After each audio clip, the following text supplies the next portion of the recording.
को जाजपुर जिला कुआखिया विपुल संबर्धना। आज मान्यवर खाद्य और जोगाण विभाग मंत्री श्री कृष्णचंद्र पात्र मयूरभंज जिला गस्त करिसेंती। गस्त अवसर में जाजपुर जिलार कुआखिया जिला बीजेपी पक्षर विपुल स्वागत करा जायथिला। दिपा एकटा समय कुआखिया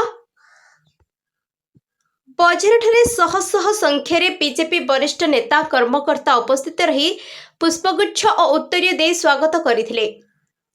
जाजपुर जिला बरी कराई और धर्मशाला निर्वाचन मंडली बहु संख्यार नेता महिला नेता और कर्मी सामिल होते।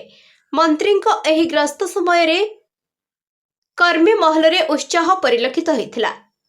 ए संपर्क में मंत्री राज्य में देखा देथिबा आलू संकट संपर्क में मत प्रकाश करथिले।